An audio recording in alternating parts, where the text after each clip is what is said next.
My wife mocked me with her friends. I rule him with one thing: revenge. So I took that one thing off the table and made her see how little power she truly had.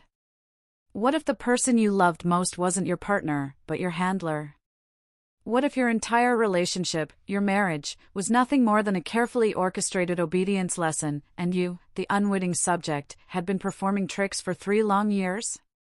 That's exactly the chilling reality that slammed into me last Tuesday, not in some distant, dramatic revelation, but in the mundane, suffocating quiet of my own home. For 3 years, Ethan Miller, a 32-year-old commercial real estate broker in Denver, had been living a life I thought was stable, if a little predictable. Wake up, work, come home, unwind with Sophia, sleep, repeat. I genuinely believed we had a solid marriage, maybe a little routine, sure, but aren't all marriages after a few years? Some days Sophia was in a great mood, others not so much, and I just figured that was, well, that's just how women are, right? Oh, how profoundly, unbelievably wrong I was. It was around 7 p.m., and I was pulling into our garage after a particularly draining day. I'd spent hours trying to sell an office space downtown to these tech startup guys who literally would not stop pitching their crypto ventures. I grabbed my laptop bag and walked through the side door into the kitchen. And then I heard it. Sophia's laughter echoing from the living room. That specific, unrestrained, almost piercing kind of laugh she only shared with her closest girlfriends. She was on speakerphone, and I could distinctly hear at least 2 other voices cackling along with her. I wasn't trying to eavesdrop, not at all. I was just standing there, pulling a water bottle from the fridge, when Chloe's voice cut through the air, sharp and clear. So, Sophia, how do you keep Ethan so well behaved? The room went completely silent for half a second. My hand froze on the fridge door, the cold air washing over my face. Then Sophia replied, her voice dripping with a smug, almost conspiratorial tone, I control him with one thing. And all 3 of them burst into hysterical laughter, like she'd just dropped the funniest punchline in history. My blood ran cold. I heard Brittany chime in, oh my God, same. Derek thinks he's so independent, but the second I go cold for a few days, he's like a puppy. More laughter, a chorus of insidious giggles. Sophia, my wife, my partner, then started elaborating. She talked about how simple men were, how they'd do basically anything if you just used intimacy as leverage. And Chloe added her 2 cents, bragging about how her husband stopped going to poker night with his buddies after she gave him the silent treatment for a week. They were swapping tactics like seasoned football coaches comparing playbooks. One suggested using the tired excuse strategically. Another detailed how going to bed early without saying goodnight made their man panic. And Sophia, the woman I'd pledged my life to, agreed with every single word, nodding along like she was attending some masterclass in relationship manipulation. It was a strategy session, and I was the unwitting target. Quietly, I backed out of the kitchen, retreated into the garage, and slipped into my car. Engine off, door closed, I just sat there, staring blankly at the steering wheel. My hands were shaking, not from anger yet, but from a terrifying, cold realization that was spreading through my chest. It felt like icy water, seeping into every corner of my mind. My entire relationship with Sophia started rewinding in my head. And suddenly, every confusing, unexplainable moment, every rough patch I'd blamed myself for, clicked into place with horrifying clarity. 6 months ago, I'd planned a weekend camping trip with my brother, something we'd talked about for years. Sophia seemed fine with it, told me to have fun, genuinely supportive. But the week before, she got distant. Stopped initiating physical contact. Started giving me one-word answers. When I'd ask what was wrong, she'd just shrug and say nothing. By Thursday, I was so consumed with anxiety about what I'd done that I canceled the trip, inventing some work emergency for my brother. And just like that, Sophia was warm again, affectionate, everything back to normal. I'd thought I'd dodged some invisible bullet. But no. I'd just been trained. 3 months ago, I'd stayed late at work 2 nights in a row, wrapping up a deal that promised a solid commission. Nothing crazy, just until 8 p.m. instead of 6 p.m. Sophia didn't say anything directly, but she went ice cold. Started sleeping on her side of the bed, facing away from me. Stopped asking about my day. When I tried to talk, she'd brush me off. I spent the next week frantically trying to fix whatever I'd supposedly broken, bought her flowers, suggested date nights, apologized for working late even though she'd never said it bothered her. Eventually, she thawed out. I thought we'd just hit a rough patch, the kind all couples go through. But it wasn't a patch. It was a pattern. I sat in that car for almost 30 minutes, connecting dots I should have seen years ago. Every time we had a disagreement, even trivial stuff like where to eat or what to watch, if I didn't immediately agree with her, she'd withdraw. Not dramatically, not with yelling or slammed doors.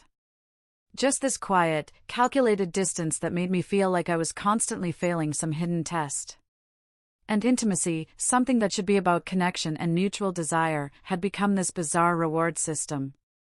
I had to earn it by being agreeable, available, and obedient. If I was a good husband by her standards, I got warmth and affection.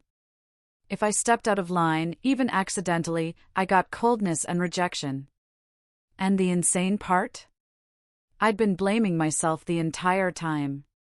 Thinking I was just bad at understanding her needs, bad at being a husband, bad at reading the room. Finally, I went inside. Sophia was in the kitchen, humming some tune, loading the dishwasher. Completely normal. When she saw me, she smiled and asked how my day was. Fine, I said, my voice feeling foreign. She mentioned dinner was in the fridge. And we just existed in the same space like nothing had happened. Because from her perspective, nothing had. She didn't know I'd hurt her. She didn't know the entire foundation of our marriage had just cracked open in my head. I heated up some leftover pasta, sat at the kitchen table, scrolling through my phone, not really reading anything. Sophia came over, kissed the top of my head, and headed upstairs for a shower. It was such a normal gesture, the kind of casual affection you see in happy marriages. Except now, I was wondering if it was genuine, or just part of the system, positive reinforcement for whatever I'd done right that day. That night, sleep was impossible. I just lay there staring at the ceiling while Sophia slept peacefully beside me. And I realized I wasn't angry. I was something worse. I was clear. For 3 years, I'd been lost in this fog of confusion. Constantly trying to decode her moods. Constantly adjusting my behavior to avoid her coldness. Constantly feeling like I was one wrong move away from being shut out. But it wasn't random. It wasn't my fault. It was deliberate.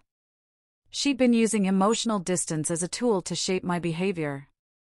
And it had worked perfectly, because I'd never questioned it. I thought that's what compromise looked like. That's what keeping your wife happy meant. That's how you maintained a peaceful home. But this wasn't peace. It was surrender. The scariest part wasn't what she'd been doing. It was that she probably didn't even think it was wrong. She learned this from somewhere. Probably her mom. Definitely her friends. Maybe every piece of advice that treats men like simple creatures who need to be managed, rather than partners who deserve respect. And I started thinking about what would happen if I just stopped playing along. What if I stopped shrinking myself to avoid her moods? What if I stopped treating her coldness like something I needed to fix? What if I just existed as myself and let the chips fall wherever they wanted? The thought was absolutely terrifying because I knew it would either wake her up or end us. And for the first time in 3 years, I was okay with either outcome. I stopped playing the game on a Wednesday morning. And the weirdest part wasn't how hard it was. It was how easy it felt once I decided the rules didn't apply to me anymore. I woke up that day and realized I'd spent 3 years walking on eggshells in my own house. And I was done. Not angry done, not dramatic done, just quietly, permanently done with the entire system. Sophia was already downstairs making coffee, probably expecting me to come down and do our normal routine where I'd gauge her mood and adjust accordingly. But instead, I got dressed, grabbed my gym bag that had been sitting in the closet unused for 6 months, and walked right past the kitchen to my car. She called after me, asking where I was going, and I just said I was hitting the gym before work. The look on her face was like I'd just announced I was moving to Antarctica. See, one of the first things to go when her control system started working was my personal routine. I used to go to the gym 4 times a week, but slowly, subtly, she'd make comments about how I was never home, how she barely saw me. How it would be nice if we had morning coffee together. And like an idiot, I'd adjusted. I'd stopped going, told myself it was about being a good husband, about prioritizing our relationship. But really, it was about keeping her happy so she wouldn't withdraw. Well, not anymore. I joined a gym near my office, signed up for a 6-month membership, and started going every morning before work. Sophia tried her usual moves immediately. The first few days, she went cold, gave me short answers, went to bed early without saying goodnight, the whole playbook. And I just let her. I'd come home, make my own dinner if she hadn't cooked, watch whatever I wanted on TV, go to bed when I was tired. If she wanted to pout about it, that was her choice. The silent treatment only works if the other person is desperate to break it. And I wasn't desperate anymore. I was free. By the second week, she switched tactics because the cold approach clearly wasn't working. Suddenly, she was super interested in my day, asking questions about work, suggesting we watch my favorite shows. Being physically affectionate in this obvious, calculated way that would have worked on me a month ago. She'd touch my arm while we talked, laugh at things I said that weren't even funny, suggest we have a nice evening together with meaning in her eyes.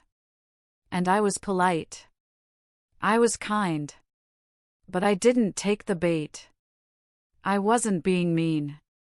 I was just being honest. And honesty in a dishonest system feels like cruelty to the person who built the system. The real shift happened about 3 weeks in. That's when I told her I was meeting my brother for drinks on Friday night, the same brother whose camping trip I'd canceled 6 months ago. I didn't ask permission. I didn't check if she had other plans for us. I just informed her, the way you tell your roommate you won't be home for dinner. She got this look on her face, confusion mixed with panic, and she said, "Oh, I thought maybe we could do something together this weekend." With that slight edge in her voice that used to make me immediately backtrack and apologize. Instead, I just said, "We can do something Saturday," and went back to reading my book. And I swear, I could feel the entire power dynamic in our marriage crack like ice on a frozen lake. She tried to start a fight that night. Asked why I was being so distant lately, why I didn't seem interested in spending time with her anymore. And I could have gone nuclear and told her exactly what I'd heard, exactly what I knew. But I didn't. I just looked at her and said, "I'm not distant. I'm just not asking for permission to exist anymore." And walked upstairs. That one sentence, I could tell, landed differently than anything I'd ever said to her before. Because it wasn't angry. It wasn't accusatory. It was just factual. I wasn't playing defense. I wasn't trying to fix things. I was just stating reality. The next morning, she was completely different, almost sweet in this genuine way I hadn't seen in years. Making breakfast, asking if I wanted coffee, trying to connect like a normal person instead of a puppeteer managing strings. And part of me wanted to believe it was real, wanted to think maybe she'd realized what she'd been doing and was making an actual change. But I'd been fooled too many times. I was polite. I thanked her for breakfast. But I didn't soften my boundaries. I still went to the gym. I still made plans with my brother. I still existed as my own person instead of an extension of her mood management system. Here's what nobody tells you about setting boundaries with someone who's been controlling you: they don't just give up. They cycle through every tool they have, trying to find the one that still works. Over the next month, Sophia went from cold to sweet to angry to confused to hurt, sometimes all in the same day. She'd accuse me of having an affair, because apparently the only reason a man would stop being controllable is if he's getting his needs met somewhere else. She'd cry and say she felt like she was losing me, which was interesting, because she never seemed worried about losing me when she was the one creating distance. She'd try to be the perfect wife for 3 days straight, cooking elaborate dinners and being affectionate, then flip back to ice cold when it didn't immediately reset our entire dynamic. And through all of it, I stayed consistent. I wasn't cruel. I wasn't playing games. I was just being myself. I went to the gym. I saw my friends. I worked late when I needed to. I made plans without asking permission. And I stopped treating intimacy like something I had to earn through good behavior. When she was warm, I was warm back. When she was cold, I just existed in my own temperature.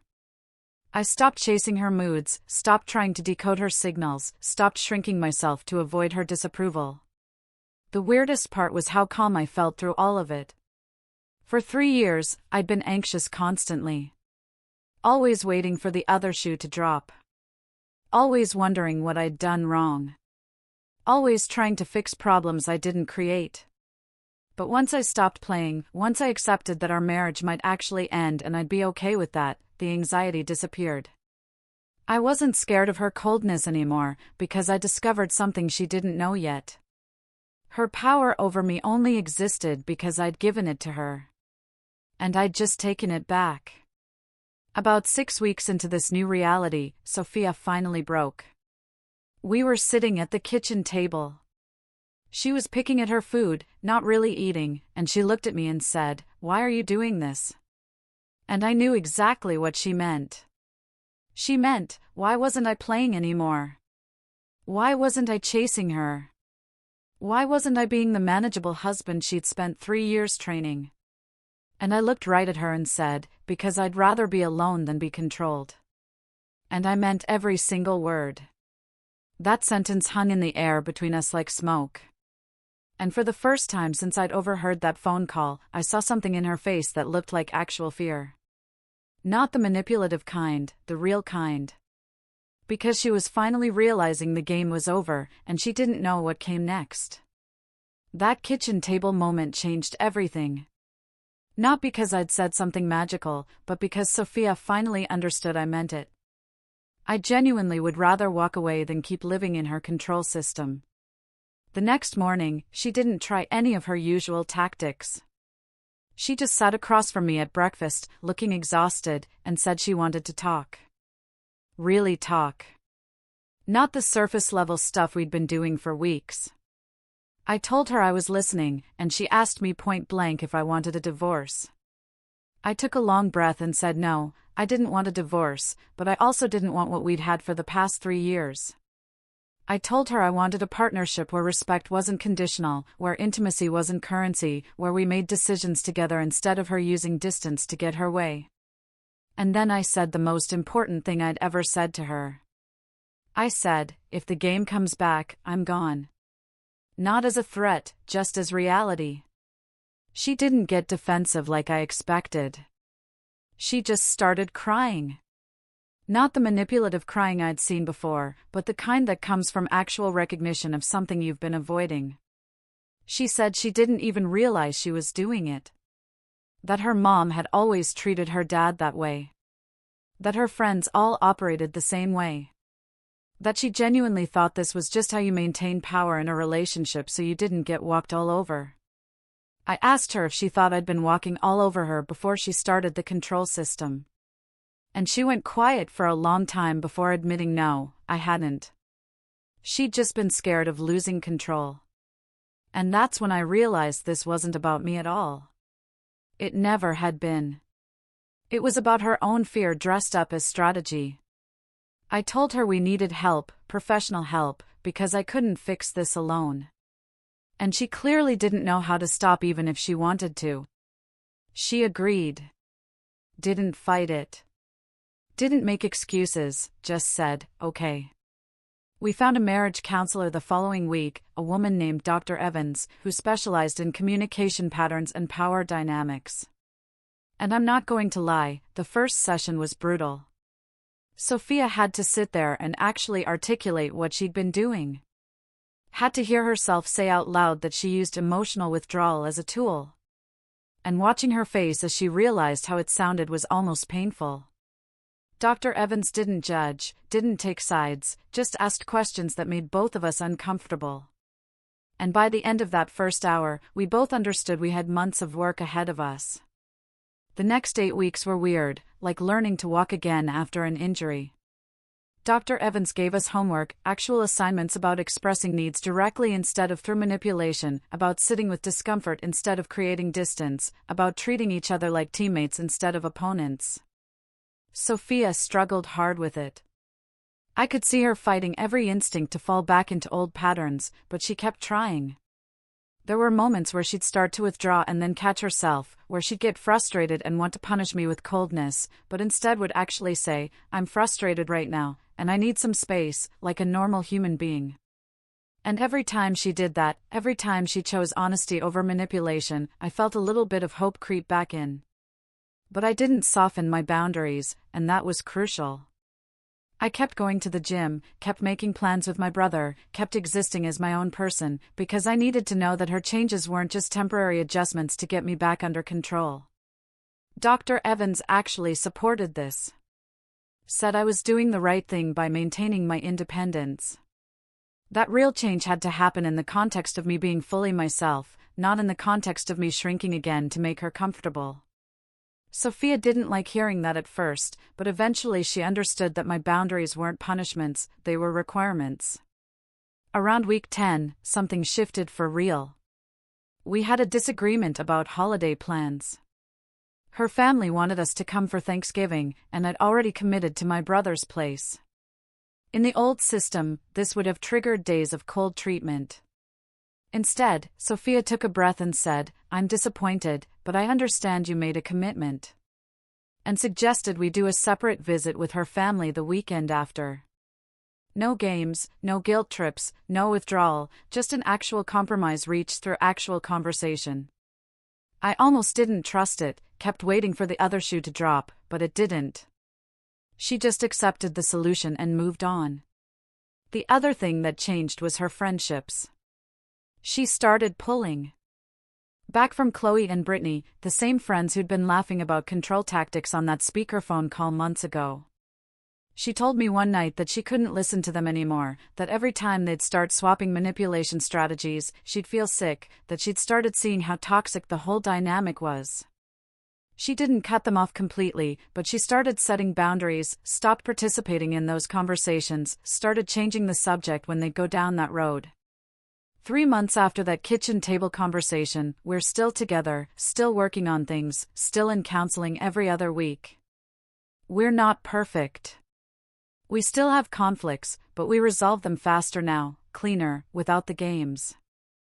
I didn't lose myself to save the marriage. I found myself, and the marriage got a chance because of it. Sophia is not the same person she was 6 months ago, and neither am I. She doesn't control me. I don't walk on eggshells. We just exist together as two actual people trying to build something real. The other day, she apologized again, unprompted.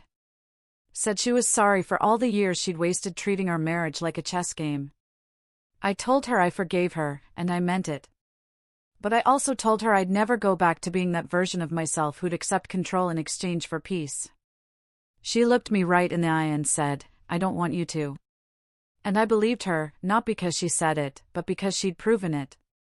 Through months of consistent change, through choosing partnership over power, through doing the uncomfortable work instead of falling back into comfortable manipulation.